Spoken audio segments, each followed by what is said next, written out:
الحمد لله الذي كفى والصلاة والسلام على عباده الذين اصطفى أما بعد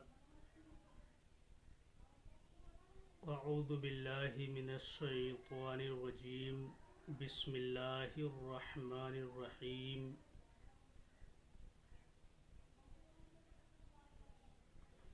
كل نفس ذائقة الموت صدق الله مولانا العلي العظيم وصدق رسوله النبينا الأمين المتين الكريم ونحن على ذلك لمن الشاهدين والشاكرين والحمد لله رب العالمين.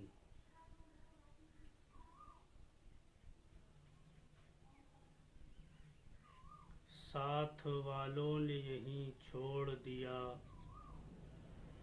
ساتھ والوں نے یہیں چھوڑ دیا، بے کسی یار ہے کیا ہونا ہے، بے کسی یار ہے کیا ہونا ہے، اور دل ہمیں تم سے لگانا ہی نہ تھا، دل ہمیں تم سے لگانا ہی نہ تھا، اب سفر بار ہے کیا ہونا ہے۔ پیارے اسلامی بھائیوں، اللہ تبارک و تعالی قرآن مقدسہ کے اندر ارشاد فرماتا ہے، کل نفس ذائقۃ الموت، ہر جاندار شے کو، ہر جاندار چیز کو موت کا مزہ چکھنا ہے۔ پیارے اسلامی بھائیوں، یہ دنیا جب سے بنی آج تک اس دنیا میں بے شمار لوگ آئے، بے شمار مکتبہ فکر کے لوگوں نے جنم لیا، لوگوں کے خیالات تبدیل ہوتے رہے، لوگ اپنے اپنے ذہن و فکر کے حساب سے بات کرتے رہے، کسی نے خدائے وحدہ لا شریک کا انکار کیا تو کسی نے انبیاء کا انکار کیا، کسی نے دیگر امور کا انکار کیا۔ انسان دنیا میں آنے کے بعد کسی نہ کسی نے ہر چیز کا انکار کیا، لیکن موت ایک ایسی چیز ہے جس کا آج تک کسی نے انکار نہیں کیا، چاہے وہ کسی بھی مکتبہ فکر کا آدمی ہو، چاہے وہ کسی بھی مذہب کا ماننے والا ہو، صرف مذہب اسلام کے ساتھ مختص نہیں بلکہ تمام مذاہب کے لوگ موت کا اقرار کرتے ہیں، اس کو مانتے ہیں، یعنی اس بات کو تسلیم کرتے ہیں کہ ہم دنیا میں آئے ہیں تو ایک دن ہمیں اس دنیا کو الوداع کہنا ہے، ایک دن ہمیں اس دنیا سے جانا ہے، اس دنیا کو ترک کر دینا ہے، اس کو چھوڑ دینا ہے۔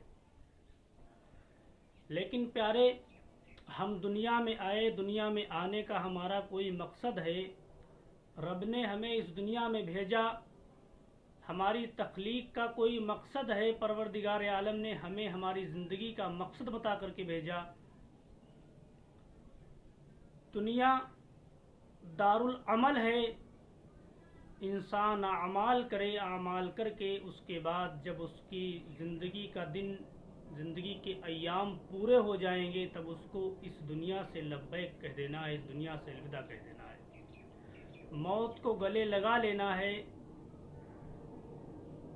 لیکن پیارے، چاہے انسان ہو، جانور، کوئی بھی چیز ہو جس میں جان ہے، اس کو ایک دن بے جان ہونا ہے، تو کیوں نہ ہم موت سے پہلے اس کی تیاری کریں، کیوں نہ ہم موت سے پہلے اپنے آپ کو کا محاسبہ کریں، کیوں نہ ہم موت سے پہلے اپنے گریبان میں جھانک کر دیکھیں کہ کیا اللہ تبارک و تعالی نے ہمیں وجود بخشا، ہمیں زندگی عطا فرمائی اس لیے کہ ہم اس کی نافرمانیاں کریں، اس لیے کہ ہم اس کے احکامات سے دور ہو جائیں۔ دوستو، اللہ نے ہمیں حکم دیا نیک کام کرنے کا، اللہ نے ہمیں حکم دیا برائیوں سے رکنے کا، لیکن دوستو ہم اس سے باز نہیں آتے۔ کیوں؟ اس لیے کہ ہم موت کو بھول چکے ہیں، موت سے غافل ہیں، ہم نے اپنے ذہن و فکر سے موت کا تصور کو نکال دیا ہے، ہم اپنی زندگی اس طرح سے بسر کر رہے ہیں گویا کہ ہمیں مرنا ہی نہیں ہے۔ رب قرآن میں فرماتا ہے کل نفس ذائقۃ الموت، ہر جاندار شے کو موت کا مزہ چکھنا ہے۔ یہی نہیں بلکہ رب قرآن میں دیگر مقامات پر ارشاد فرماتا ہے جب تمہاری موت کا وقت آ جائے گا، جب تمہاری دنیا سے الوداع کہنے کا وقت آ جائے گا، تمہارا ٹائم پورا ہو جائے گا، تو تمہیں موت آ لے گی، ایک سیکنڈ پیچھے نہیں ہوگی، ایک سیکنڈ آگے نہیں آئے گی۔ موت کا جو وقت تمہارا متعین ہے اسی وقت پر تمہیں موت آ لے گی۔ موت سے کوئی بچ نہیں سکتا، کوئی بھاگ نہیں سکتا۔ موت ایک بہت بڑی بھیانک چیز ہے، موت ایک بہت بڑی مصیبت ہے انسان کے لیے۔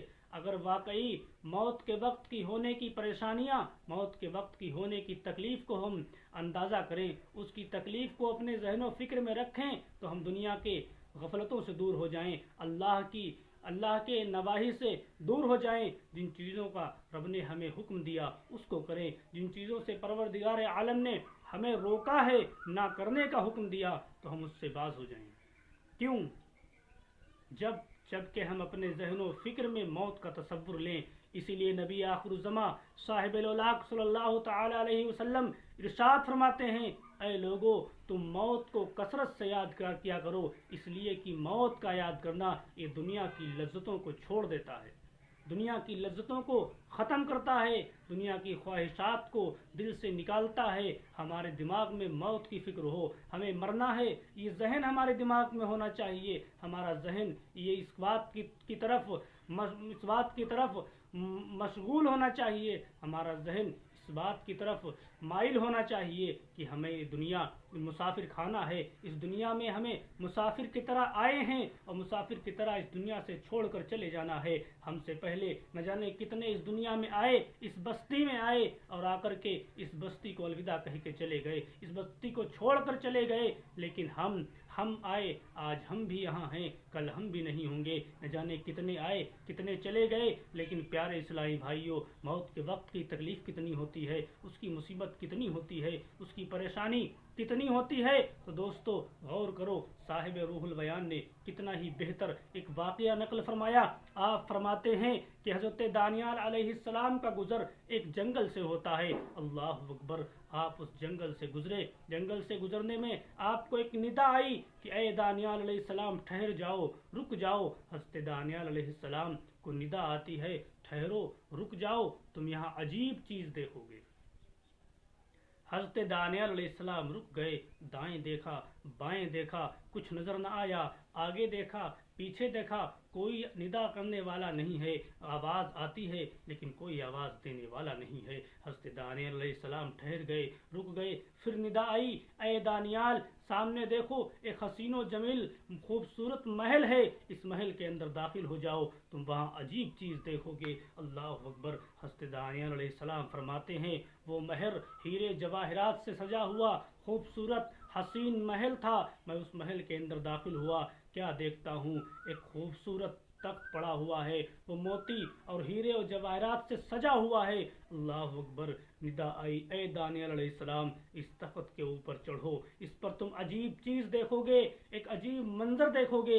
اللہ اکبر! حضرت دانیال علیہ السلام جب اس تخت کے اوپر چڑھے، کیا دیکھتے ہیں، ایک حسین و جمیل، ایک خوبصورت انسان مردہ اس تخت کے اوپر پڑا ہوا ہے، گویا کہ وہ سو رہا ہے۔ اللہ اکبر! اس کا حال یہ ہے، اس کے سر پر سونے کا تاج ہے، اس کے سر پر بادشاہت کا تاج ہے، اس کے ہاتھ میں سونے کی انگوٹھیاں ہیں، اس کے گلے میں اس کا پورا جسم سونے کے زیورات سے مزین ہے۔ پیارے ذرا سوچئے، غور و فکر کیجئے، وہ بادشاہ جس کے پاس اتنا مال و دولت ہے، یہ ساری چیزیں ہونے کے بعد اس تخت پر پڑا ہوا ہے۔ حضرت دانیال علیہ السلام فرماتے ہیں پھر ندا آئی، پھر غیب سے آواز آئی، اے دانیال اس کے پاس دیکھو ایک تلوار رکھی ہوئی ہے، اس تلوار کو اٹھاؤ اور جو اس تلوار میں لکھا ہوا ہے اس کو پڑھو۔ غافل بندو ہوش میں آؤ، مذہب کی آغوش میں آؤ، مذہب کی آغوش میں آؤ۔ اپنا دنیا ہمیں اگر اپنی سنوارنی ہے، آخرت بھی سنوارنی ہے، ہم دنیا میں اپنی عزت کی زندگی جینا چاہتے ہیں، تو ہمیں شریعت اسلامیہ چیز کے مطابق اپنی زندگی گزارنا ہوگا، ہمیں مذہب کی آغوش میں آنا ہوگا، ہمیں مذہب کے سائے میں رہنا ہوگا۔ پیارے ذرا سوچئے، حضرت دانیال علیہ السلام نے وہ تلوار اٹھائی اور اس پر جو لکھا ہوا تھا حیرت انگیز ہے۔ نگاہیں پھٹی کی پھٹی رہ جائیں گی، دماغ انسان کا ذہن سوچنے پر مجبور ہو جائے گا۔ اللہ اکبر!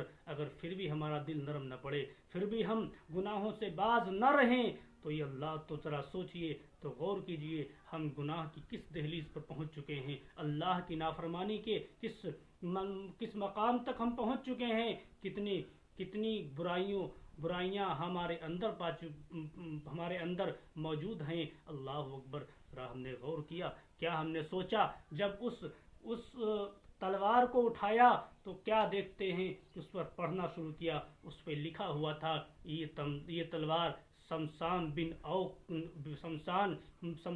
اوج کی ہے۔ اللہ اکبر! وہ فرماتے ہیں کہ اس تلوار پہ لکھا ہوا تھا یہ تلوار شمشان بن اوج کی ہے، میں نے 1700 سال کی زندگی بسر کی ہے، میں 1700 سال جیا، میں نے اس دنیا پہ حکومت کی، 40,000 شہر میں نے بسائے، 12,000 کنواری لڑکیوں سے شادی میں نے کی۔ جب میں خراج لینے کے لیے لوگوں میں نکلتا تھا، اپنی رعایا میں گھومتا تھا، تو کسی میں اتنی مجال نہیں تھی جو مجھ سے آنکھ ملا کر کے بات کر لیتا، کسی میں اتنی طاقت، اتنی قوت، اتنی ہمت نہیں تھی جو میرے سامنے کھڑا ہو جاتا۔ یہ روب تھا بادشاہ کا۔ اس تلوار پر لکھے ہوئے جملوں کو ذرا پڑھو، غور کرو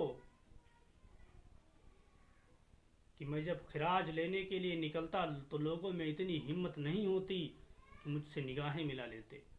12,000 کنواری لڑکیوں سے میں نے شادی کی، 40,000 شہر بسائے، 1700 سال میں جیا، لیکن اے دنیا والو، میں دولت کے نشے میں اتنا غرق ہو گیا، دولت کا نشہ، حکومت کا نشہ میرے سر پر اتنا سر چڑھ کر بولنے لگا کہ میں نے خدائی کا دعویٰ کر دیا۔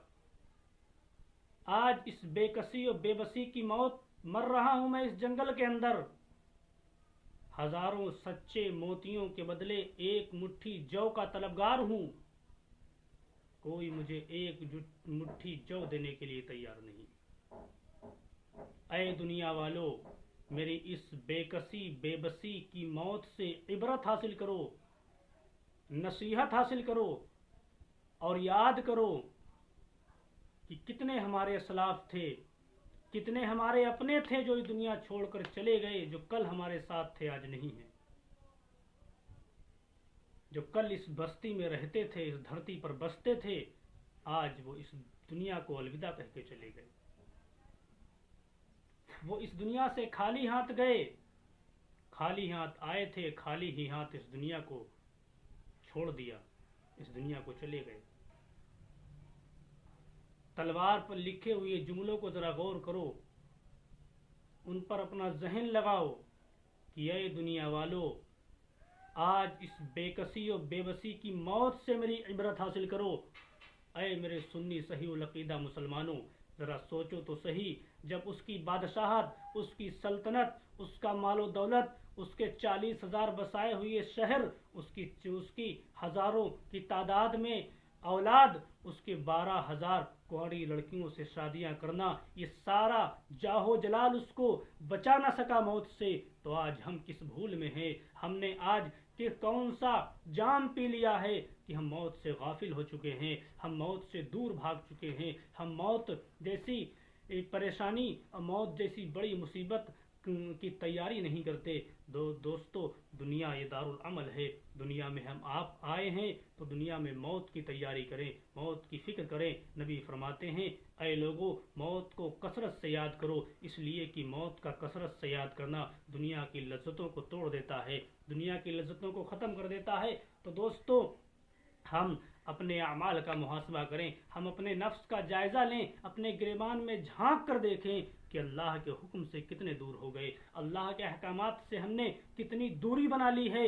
پیارے دوستو، ذرا سوچئے، آج کسی کی نگاہوں سے پوشیدہ نہیں، آج دنیا میں مسلمانوں کا جو حال ہے، ظلم و ستم کے یہ پہاڑ جو مسلمانوں پر توڑے جا رہے ہیں، اس کا سبب کیا ہے؟ ہم نے اللہ کے حکم کو چھوڑ دیا، ہم نے اپنے آپ کو اللہ کی ذات سے توجہ اپنی ہٹا دی ہے۔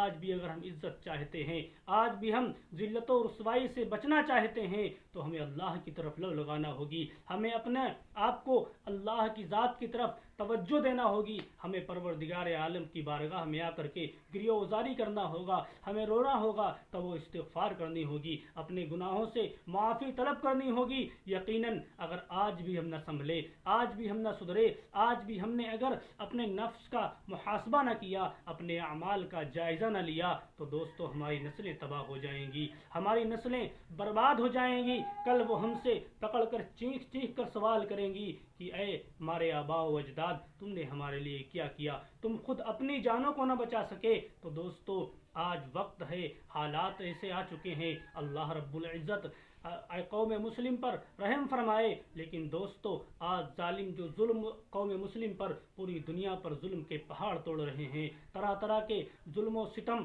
ان پر کر رہے ہیں، تو دوستو ایسا نہیں ہے کہ رب ان کی ان خصلتوں سے، ان ظلم سے رب غافل ہے، ایسا نہیں ہے، بلکہ رب تو قرآن میں فرماتا ہے وَلَا تَحْسَبَنَّ اللَّهَ غَافِلًا عَمَّا يَعْمَلُ الظَّالِمُونَ، اے لوگو جو ظالم کر رہے ہیں، اللہ تبارک و تعالیٰ کو اس سے غافل مت سمجھو جو کام ظالم کر رہے ہیں، بلکہ آگے رب ارشاد فرماتا ہے بلکہ اللہ تبارک و تعالیٰ ان کو ڈھیل دے رہا ہے، ان کو مہلت دے رہا ہے ایک ایسے دن کے لیے کہ جس دن تمام لوگوں کی نگاہیں پھٹی کی پھٹی رہ جائیں گی، جس دن تمام لوگ حیرت کی نگاہ سے دیکھ رہے ہوں گے، دہشت کی نگاہ سے دیکھیں گے، جس دن تمام لوگوں کو جمع کیا جائے گا، یعنی قیامت کا دن ہوگا، نفسی نفسی کا عالم ہوگا، کوئی کسی کا حال پوچھنے والا نہ ہوگا۔ اس دن کے لیے ان کو رب نے مہلت دی ہے کہ وہ ظلم کر رہے ہیں، لیکن ظلم کا انتقام ہوگا، ظلم کر رہے ہیں، ظلم کا رب ان سے بدلہ ضرور لے گا، اللہ تبارک و تعالیٰ ان کے ظلم کی سزا انہیں دنیا میں بھی دے گا اور آخرت میں بھی دے گا۔ لیکن دوستو، آج ہم کتنے ہی جاہو جلال والے کیوں نہ ہو جائیں، ہمیں موت آنی ہے، ہمیں موت کی فکر کرنی ہے، موت کے بارے میں سوچنا ہے، موت کی تیاری کرنا ہے۔ آؤ، پلٹ آؤ اپنے مذہب کی طرف، لوٹ آؤ اپنے دین کی طرف، اللہ کی طرف رجوع لے آؤ۔ پیارے دوستو، یہ رمضان المبارک کا مقدس مہینہ ہے، اس مقدس مہینے میں روزے رکھ کر کے اللہ کی بارگاہ میں گریہ وزاری کرو، پروردگار عالم ہمارے گناہوں کو بھی معاف فرما دے گا، ہماری لغزشوں کو بھی معاف فرما دے گا، ہماری توبہ کو قبول بھی فرمائے گا، ہماری جان مال ایمان عزت و آبرو کی حفاظت فرمائے گا۔ دوستو، اللہ رب العزت کی بارگاہ میں، پروردگار عالم کی بارگاہ میں دعا ہے، مولا تمام مسلمانوں کی جان مال ایمان عزت و آبرو کی حفاظت فرما۔ ساتھ والوں نے یہی چھوڑ دیا، بے کسی یار ہے کیا ہونا ہے، دل ہمیں تم سے لگانا ہی نہ تھا، اب سفر بار ہے کیا ہونا ہے۔ استغفر اللہ ربی من کل ذنب واتوب الیہ۔ السلام علیکم ورحمۃ اللہ تعالی وبرکاتہ۔